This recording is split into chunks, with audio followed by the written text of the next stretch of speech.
नमस्ते दोस्तों। आज सुनिए वरिष्ठ पत्रकार, संपादक, उपन्यासकार, कहानीकार और अनुवादक नासिरा शर्मा जी की लिखी हुई कहानी बावली। मेरी ज़बानी। मैं हूँ सीमा सिंह। मैं अपने को हमेशा से दूसरों में बांटती आई हूँ, ठीक बावली के पानी की तरह। जिस किसी को प्यास लगी, मेरे वजूद की सीढ़ियाँ उतरता सीधा नीचे चला आया और अपना खाली बर्तन भर कर ले गया। मैं कुआं तो थी नहीं जो किसी को रस्सी और डोल डालने की जहमत उठानी पड़ती। मैं तो एक बावली थी, पानी से भरी बावली, जिसके पानी को कोई भी अपने चुल्लुओं में भरकर अपने सूखे गले को तर कर सकता था। मेरे वजूद की दीवारों पर बेशुमार ताक बने हुए थे, जिनमें विभिन्न कबूतरों ने बसेरा कर रखा था। ताकों के बड़े बड़े दरों में गर्मी से तपती दोपहर से थके परिंदे मेरे ठंडे वजूद में आकर पनाह लेते थे। कितने बेशुमार आए, अपना दुख मेरे वजूद की बावली में डालकर मेरे दिल के दालानों में बैठने लगे और मैं सब कुछ भूलकर उनमें अपने को बांटती रही। कभी ख्याल ही नहीं आया कि मेरा, सिर्फ मेरा अपना एकदम निजी भी कुछ हो सकता है। मैं तो उनमें प्यास के रिश्ते के नाम पर बंटती रही। मैं संबंध का धागा जोड़ बैठती और पीने वाला मुझे पानी से भरी बावली से अधिक कुछ नहीं समझता था। जहाँ आराम किया जा सकता था, दिल हल्का किया जा सकता था, प्यास बुझाई जा सकती थी, मगर आखिरी सांस तक साथ नहीं दिया जा सकता था। इस हकीकत से मैं आगाह कब थी कि मुझे अकेले तन्हा आसमान के नीचे ज़मीन के सीने में धंसे हुए जीना है। इस कड़वे सच की हकीकत से मैं बेखबर थी और इसी अनजानेपन में मुसाफिरों से सच्चे दिल से जुड़ती रही।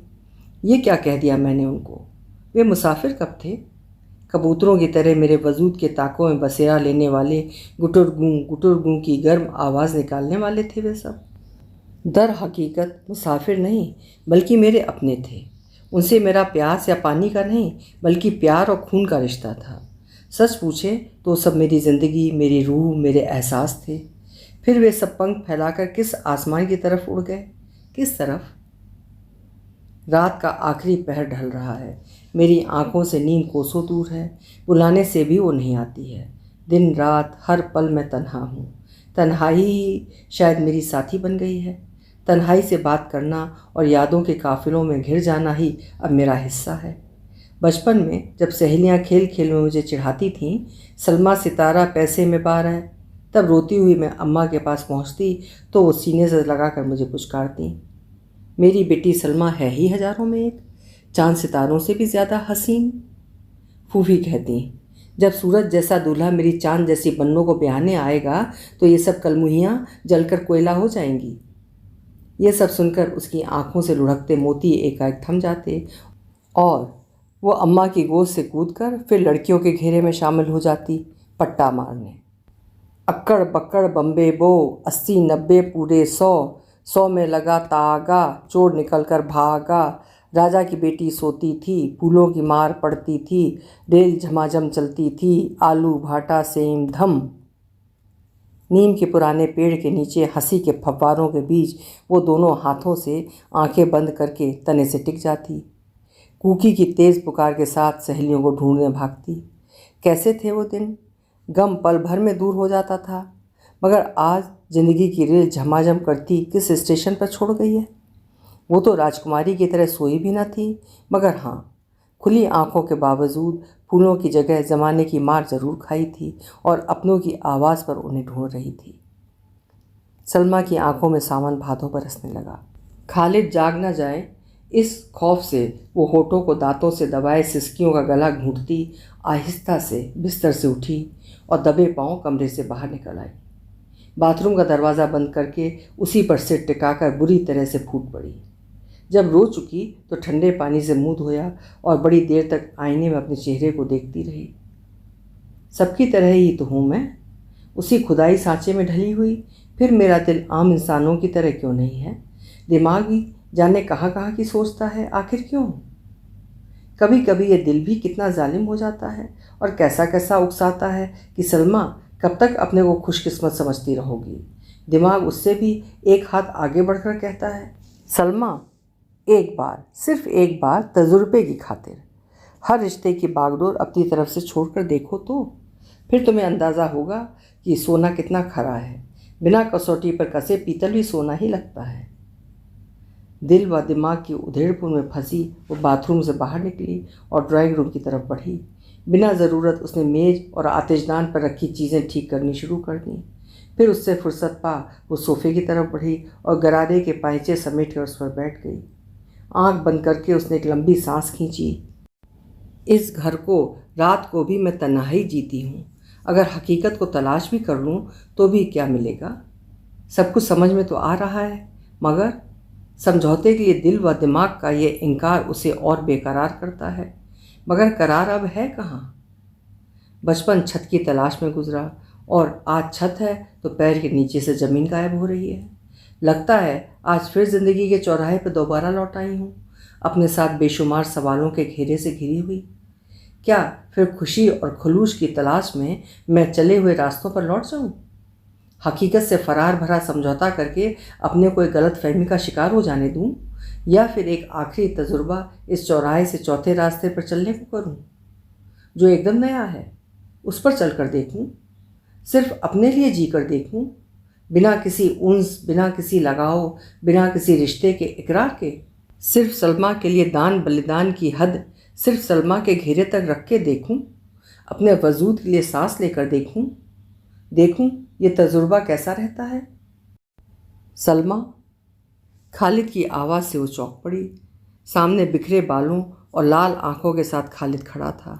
सफ़ेद मलमल का कुर्ता जिसके कंधे और गले पर बनी महीन पत्तियों की लेस उसने अपने हाथों से बनाई थी, मगर पत्तियों के बीच वो फूल खिलाना भूल गई थी। फूल उसके ख्याल से रिश्ते के बीच उस खिले एहसास का नाम होता है जिसकी खुशबू दो धड़कते दिलों को हमेशा महसूस होती रहती है। क्या बात है, आज फिर नींद नहीं आ रही है क्या? सलमा के बालों पर हाथ फेरता हुआ वो बोला। बस यूं ही। सलमा ने गर्दन थोड़ी सी पीछे करके मियाँ के चेहरे को ताका। मुझे जगाया क्यों नहीं? खालिद ने पूछा। क्या करती जगाकर, आप तो स्वयं जाग गए। सलमा खड़ी हुई कंधे से फिसलते दुपट्टे को ठीक करती हुई बोली।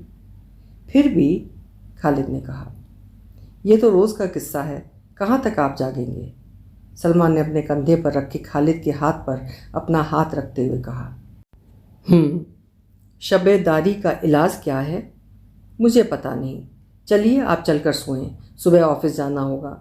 सलमा ने कदम आगे बढ़ाते हुए कहा। तुम मेरे जाने के बाद सो लेती हो क्या? खालिद ने कमरे से निकलते हुए कहा। नहीं, घर में बहुत काम होता है, सलमा ने आहिस्ता से कहा। बीमार पड़ गई तो खामख्वाह परेशानी होगी, खालिद ने पलंग पर बैठते हुए कहा। मेरी सख्त जान को कुछ नहीं होगा, कहकर सलमा ने लाइट बुझा दी और लेट गई। कमरे में अंधेरा होते ही खालिद की सांसें मंद गति से चलने लगीं। पल भर बाद ही उसके खर्राटे कमरे में गूंजने लगे। घड़ी के हरे रंग अंधेरे में चमक रहे थे। उन्हीं पर टिकी सलमा की नज़रें जिंदगी का हिसाब मांग रही थीं। अम्मा, आपने मुझे दिया ही क्या है?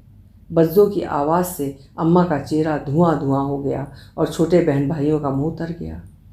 बज्जो शादी के बाद से हमेशा अम्मा को ताने देकर कुछ न कुछ नया लेकर ही टलती थी। उसकी इस बात को भैया खूब समझते थे, मगर अम्मा की मजबूर आंखें उन्हें खामोश कर देती थीं कि 4 दिन के लिए लड़की पैर उठाकर मायके आती है, हंसी खुशी वापस भी जाए। कौन सा रोज़ रोज़ दरवाजे पर खड़ी रहती है। अपिया की शादी में बचा कुचा रुपया खर्च हो गया, मगर अम्मा को इत्मीनान था कि एक बहुत बड़ी जिम्मेदारी से सुबुकदोश हो गई।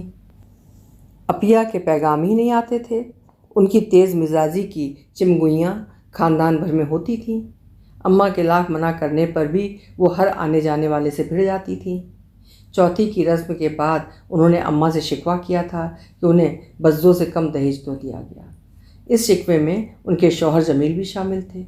छोटे भाई बहनों को जो चिढ़ बज्जों की शादी के बाद पैदा हुई थी, वो नफ़रत की शक्ल में जमील भाई और अपिया के इस रुख को देखकर मन में बैठ गई थी। बड़े बहनोई नईम भाई कम से कम बज्जों के कुछ मांगने या ले जाने के वक्त बेचैन होकर कहते तो थे कि अरे ये क्या तकल्लुफ़ है, हर बार लड़की के आने पर दहेज थोड़ी दिया जाता है। अम्मा ने अपिया से सिर्फ इतना कहा था कि नज़मा और सलमा को देने के लिए तो एक छदाम भी मेरे पास नहीं बचा है। अम्मा की आस अपिया से भी बज्जों की तरह टूट गई। जब भी अपिया आती घर का कोई पुराना कीमती सामान बिकता था जिससे जमील भाई की खातिर होती थी। 20-25 दिनों बाद जब वे जाती तो 6 मास के लिए घर की माली हालत की चूल्हें हिला जाती थीं।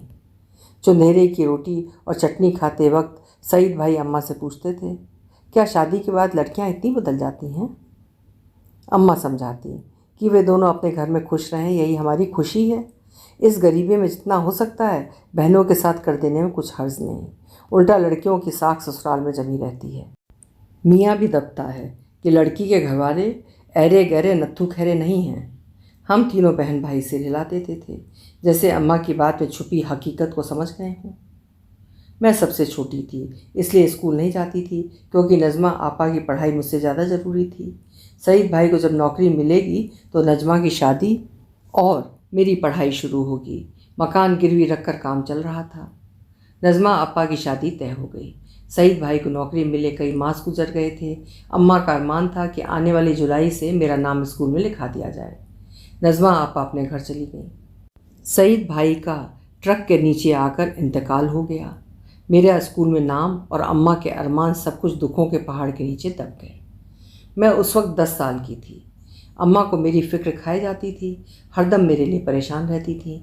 अम्मा की कमर टूट गई, कमाई का सहारा भी जाता रहा। घर की 3 दीवारें फुसफुसी निकल गई थीं। अब केवल एक दीवार बची थी जिस पर छत टिकी हुई थी और वो दीवार थी स्वयं अम्मा, जिनके साए में मैं सांस ले रही थी। अपनी कोख से पैदा की अपनी औलादों से उनका दिल जितना भी दुखा हो मगर जबान से कभी शिकवे का एक कलमा भी नहीं निकला।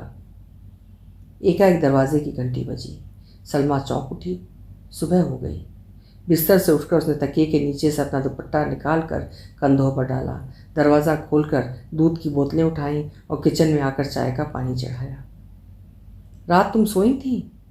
खालिद ने सलमा के हाथों से चाय की प्याली लेते हुए खुमार भरी आवाज़ में पूछा। चाय पीजिए, ठंडी हो रही है, कहकर उसने अखबार खालिद के सामने रखा और किचन की तरफ बढ़ गई। ऑफिस जाते हुए खालिद ने सलमा से कहा, अम्मा परसों आ रही हैं, सामान वगैरह की ज़रूरत हो तो बताना। अच्छा, सलमा ने लंच का पैकेट ब्रीफकेस में रखते हुए कहा। आज मैं जल्दी ऑफिस से लौटूंगा, कहकर खालिद दरवाजे से बाहर चला गया। सफाई करने वाली आ गई थी। सलमा ने घर का काम संभाला। शाम की चाय के साथ क्या नाश्ता बनाया जाए, इस सोच में डूबी बिस्तर की शिकनें बराबर कर रही थी। शाम को जब खालिद आए तो सलमा किसी रिसाले में डूबी हुई थी। चाय के साथ गर्म समोसे और हलवा था। तारीफ़ों के पुल बांध चुकने के बाद खालिद ने सलमा से कहा, इधर आओ। सलमा खालिद के पास सोफे पर जाकर बैठ गई। तुम्हारा गम मुझसे छुपा नहीं है सलमा, खालिद ने सलमा की कमान जैसी भौं पर उंगली फेरते हुए कहा। सलमा खामोश रही। सिर्फ बोलती आंखें खालिद पर जम गईं। मैंने तुमसे पूछकर हाँ की थी, तुम्हारा भी इसरार कितना शदीद था, भूल गई? खालिद ने सलमा की ठोड़ी ऊपर उठाते हुए कहा। नहीं, भूली कहाँ हूँ, सलमा ने भारी आवाज़ से कहा। अम्मा का इसरार, उनका इकलौता बेटा हूँ, तुम मेरी इकलौती मोहब्बत हो, मगर खालिद की आवाज़ भर्रा गई थी। अम्मा और आपके अरमानों की तरह मेरे दिल में भी अरमान है कि मेरी गोद भरे, मेरे तन से न सही किसी और के तन से आपके वजूद को मैं अपने आगोश में लेकर प्यार कर सकूं। इससे बढ़कर कौन सा लम्हा होगा मेरे लिए सुख का? सलमा ने आहिस्ता से कहा। फिर ये उदासी, ये गमगीन चेहरा मुझे भी अंदर से डगमगा देते हैं कि मैं अम्मा से ना कह दूँ, खालिद ने जज्बाती लहजे में कहा। ना कहने की भला क्या ज़रूरत है? शादी के 7 साल गुजर गए, मेरी गोद ना भरी, इसमें अम्मा का क्या कसूर कि वो अपने पोते को खिलाने का अरमान ना निकाल सकें? सुहेला बड़ी प्यारी लड़की है, मैं खुद देखकर पसंद कर चुकी हूँ, आप यूँ परेशान ना हो। सलमा ने खालिद की पेशानी पर अपना मुलायम हाथ फेरा। मुझे सहारा दो सलमा, मैं बहुत परेशान हूँ, कहकर खालिद ने अपना सिर सलमा के कंधे पर रख दिया। सलमा ने उमड़ते आंसुओं का बड़ा सा घूंट भरा और खालिद का सिर अपनी गोद में छुपा लिया। खालिद खाने के बाद गहरी नींद में डूब गए। पास में लेटी हुई सलमा की आंखों में नींद कहाँ। इस घर में सिर्फ उसकी तरह सांसें बसी हुई हैं और कल एक और सांस, एक और चूड़ियों की झंकार, अलगनी पर फैले कपड़ों में एक और जंपर और ब्लाउज़ का इजाफा। या खुदा, सलमा की आंखों ने बरसना शुरू कर दिया। 7 साल का लंबा अरसा गुजर गया। बच्चे का मुंह देखने के लिए अम्मा हर रोज़ बेचैन होती थी। खालिद पहले अम्मा की बात पर गुस्सा हो जाते थे, फिर चिढ़ने लगे, फिर खामोश। और कुछ दिनों बाद उनके ख्यालात भी बदल गए थे। जब मोहब्बत का गुरु टूटता है तो फिर उसमें रह क्या जाता है। यही सोचकर सलमा ने अम्मा की हाँ में हाँ मिलानी शुरू कर दी। सास बहू के इस बर्ताव से खुश भी हुई और दुखी भी। खालिद को आखिर एक दिन सलमा ने राजी कर ही लिया। लड़की हुई जाकर देख आई। सब कुछ ठीक हो गया, दिन, तारीख, वक्त। अम्मा बेटे को दूसरा सेहरा बांधने परसों पहुंच रही हैं। उनके आने के बाद दुल्हन के लिए खरीदारी होगी।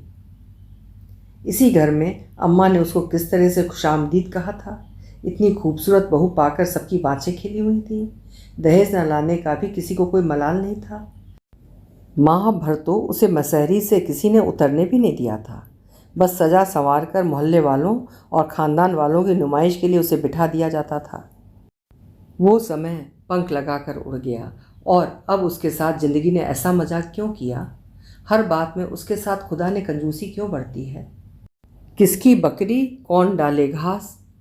खाला ने बहुत उकताए हुए लहजे से कहा। उन्हें अम्मा और मेरा वहाँ जाकर रहना बहुत खल रहा था। गिरवी रखे मकान का दाम न चुका सकने के कारण हमारा मकान छिन गया था। अम्मा और 11 साल की मैं। कहाँ जाते हम दोनों। अम्मा भी खूब समझ रही थी बहन के तेवर को, मगर करती भी क्या वो। सिर छुपाने के लिए जगह तो चाहिए थी। बाजी ये जेवर रख लें, सलमा के लिए उठा कर रखे थे, कहकर अम्मा ने चांदी और सोने के बहुत मामूली चीज़ें खाला को थमा दी। हर चीज़ में तो आग लगी है, निगोड़ी। यूँ सोना लेने जाओ तो बाबा के मोल देंगे, मगर पुराना बेचने के गर्ज से जाओ तो ठीकरे की भी कीमत नहीं लगाएंगे, कहकर खाला ने जेवर रख लिए थे। खाला विधवा थी और पैसे वाली थी, मगर उन्होंने जिस आदमी से दूसरा निकाह किया था वो हमारे रिश्तेदार थे, यानी अब्बा की चचाजाद बहन के लड़के, जो मेरे भाई लगते थे, मगर उम्र में वो नाना के सिन के थे। यह निकाह भी चोरी छिपे हुआ था। खाला का सारा सामान चोरी के बहाने नाजिम भाई अपने घर पहुंचा रहे थे। उनके घर वाले खुश थे। ऊपर से उनकी बीवी खाला को कोसती रहती थी, मगर उन्हीं के भेजे रुपए से हलवा पराठा भी निकलती थी। ये सारी सियासत नाजिम भाई की थी। वो अम्मा का पत्ता काटना चाहते थे ताकि वो भरपूर तरीके से खाला को अपने कब्जे में कर सकें। अम्मा का मुंह गमों की मार से बंद हो गया था। वो कहती भी तो किससे। एक उनका मायका था तो दूसरा ससुराल। नानी अक्सर कहा करती थी, बुढ़ापे का इश्क नामूसी लाता है। ये बात आज मेरी समझ में आ रहा है। जब भी खाला और नाजिम भाई का वो संबंध मुझे याद आता है, वहाँ हमने 5 साल गुजारे थे। खपरेल वाले दालान में पर्दा डाल कर हम रहते थे। बहनों से नाता टूट सा गया था। उन्हें हर बात में शर्म आती थी। वो भूल गई थी कि हम इनके कुछ लगते थे। खैर, उन्हीं दिनों खाला के घर मजलिस में शान मोहम्मद साहब की बेगम साहिबा की नज़र मुझ पर पड़ गई। उन्होंने अम्मा से बात की। अम्मा राज़ी ना हुई। जब खाला को पता चला तो सुबह शाम के ताने पड़ने लगे। तंग आकर अम्मा को हाँ करनी पड़ी।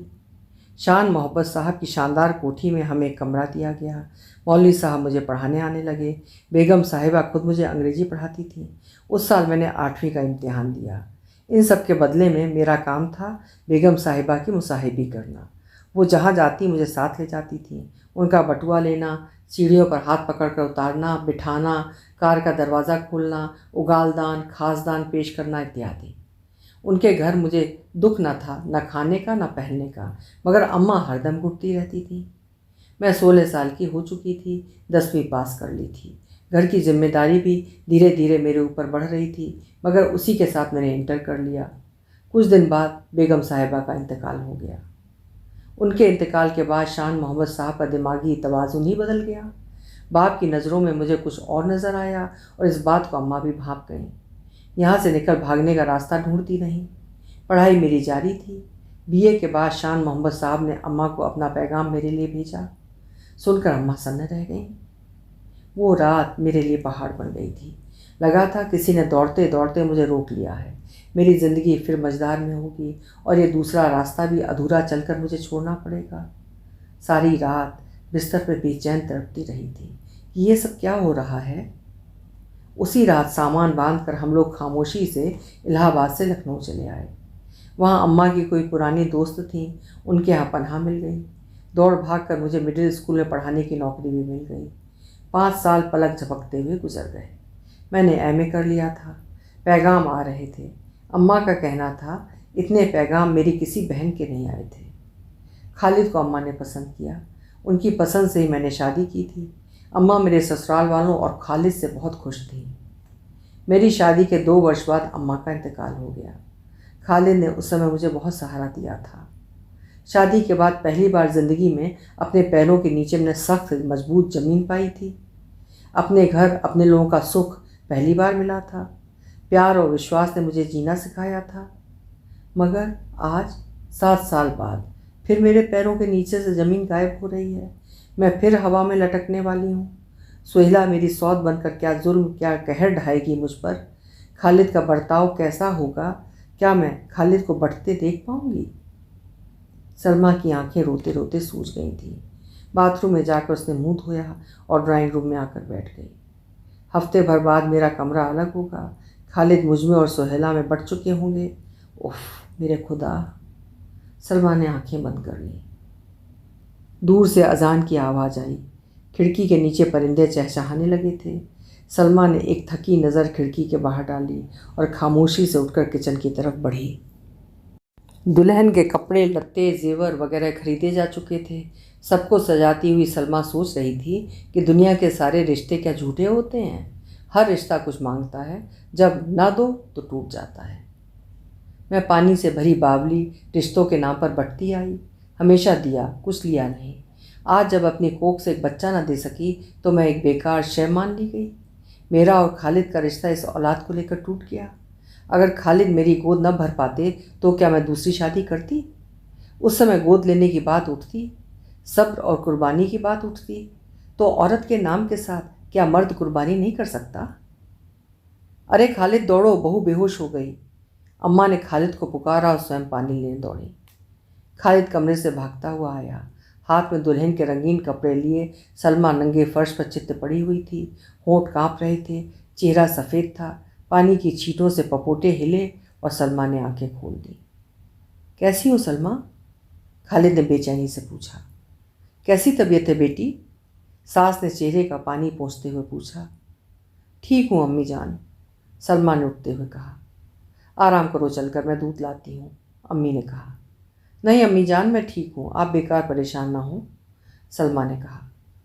ठीक कैसे हो? चेहरा देखो पहले अपना, फिर बातें बनाना। मैं अभी डॉक्टर को लेकर आता हूँ, कहकर खालिद ने सलमा को उठाया और बिस्तर पर जाकर लिटा दिया। मैं ठीक हूँ खालिद, सलमा ने हल्के से कहा। अम्मा, सलमा का ख्याल रखिएगा, मैं डॉक्टर को लेकर अभी आया, इतना कहकर खालिद कमरे से बाहर निकला। दूध लो बेटी, अम्मा ने कहा। आपने जहमत की अम्मी जान, सलमा ने दूध पिया और लेट गई। मैं औरत हूँ, औरत के दिल पर क्या गुजरती है वो मैं अच्छी तरह जानती हूँ।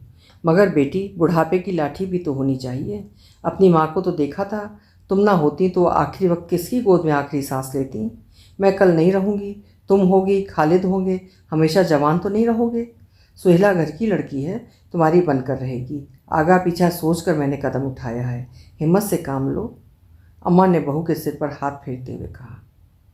अम्मी के प्यार और शिकस्त से भरे हाथ और लहजे की ताब सलमा ना ला सकी और अम्मी से लिपट कर रो पड़ी।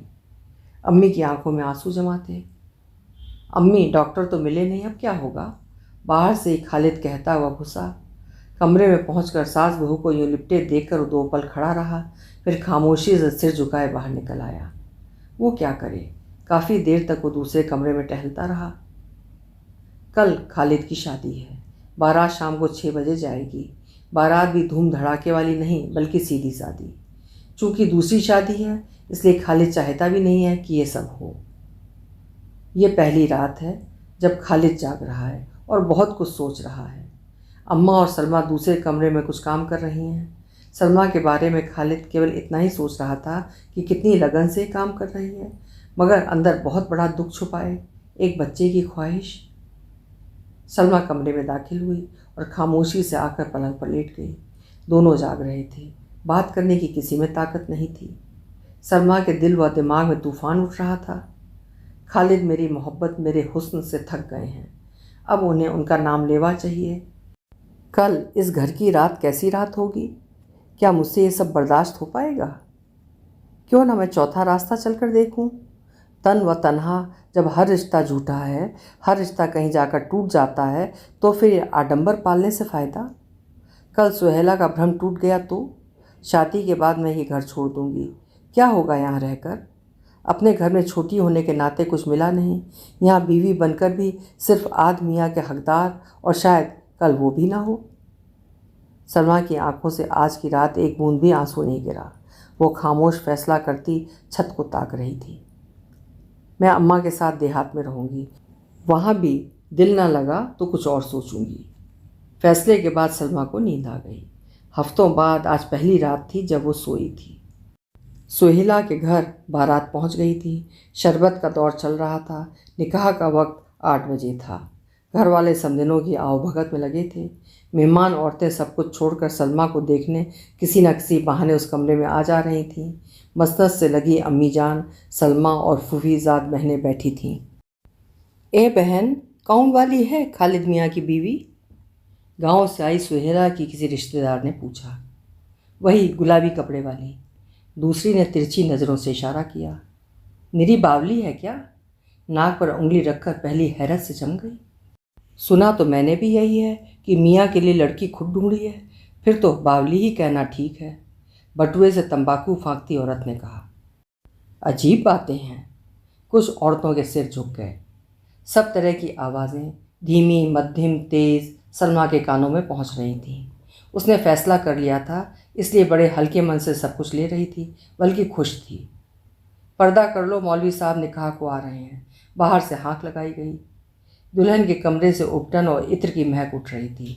सुहेला की सारी सहेलियों को बाहर निकालकर सिर्फ बड़ी बूढ़ियाँ वहाँ रह गई थीं। बाहर निकाह के छुआरे और शक्कर बढ़ चुकी थी। निकाह हो गया था। खाना लगना शुरू हुआ। रुखसती का समय रात के 11 बजे था। खाने के बाद सलमा दुल्हन के कमरे में चली गई। लड़कियां उसे सजा रही थीं। मजाक हो रहा था। सलमा भी हंस रही थी। किसी ने आकर सलमा के कान में कहा, अम्मी जान आपको बुला रही हैं। अच्छा, अभी आई, कहकर सलमा ने भारी कामदानी का गुलाबी दुपट्टा सिर पर डाला और उठी। अभी 2 कदम ही चली थी कि चकरा कर गिर पड़ी। लड़कियां एकदम घबरा गईं। सुहेला भी परेशान होकर दौड़ी। कोई दौड़कर अम्मी जान से कह आया। सारी औरतों में बात फैल गई कि पहली बीवी दुल्हन के कमरे में बेहोश हो गई। जितने मुंह उतनी बातें। इस फैली सनसनी को चीरती हुई अम्मा कमरे में पहुंची। मेहमानों में कोई लेडी डॉक्टर भी थी। उसने पहुंचकर सलमा का मुआयना किया, नब्ज़ देखी। सबके चेहरों पर चिंता थी। डॉक्टर अफरोज़ ने मुस्कुराकर अम्मी जान से कहा, मुबारक हो। जी? अम्मा ने बदहवास होकर पूछा।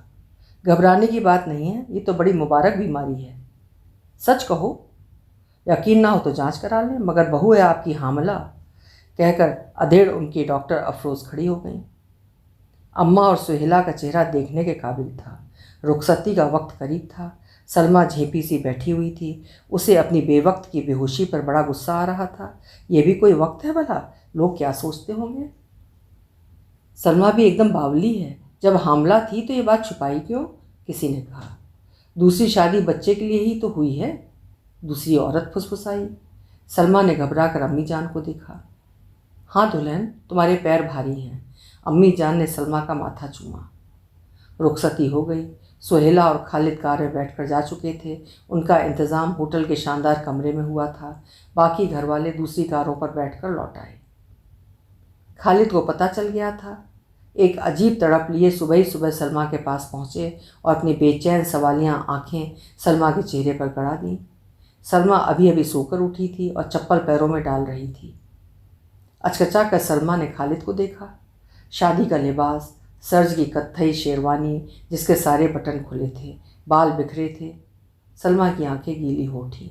लगा दिल की ज़मीन पर बेतहाशा शीशे टूट कर गिर रहे हैं और खालिद के हर उठाए कदम के नीचे दबकर वो सारी किरचियाँ उसके नसों में पैबस्त हो रही हैं। दर्द का एक अजीब लावा उसके अंदर तड़पने लगा, मगर उठी हुई आंखों में एतमाद था। चौथे रास्ते की तरफ बढ़ने की रोशनी, मगर तन्हा नहीं। एक नए रिश्ते के नाम पर ज़िंदगी के नए सफ़र पर चल पड़ने का मूक अनुबंध था। सलमा ने आगे बढ़कर खालिद को कुर्सी दी, फिर खामोशी से सामने बैठ गई। खालिद के शाने थके और निढाल थे। सलमा के दिल में रह रहकर एक ही बात उठ रही थी, मैं तो एक बावली ठहरी, प्यास के रिश्तों के नाम पर अपने को बांटने वाली।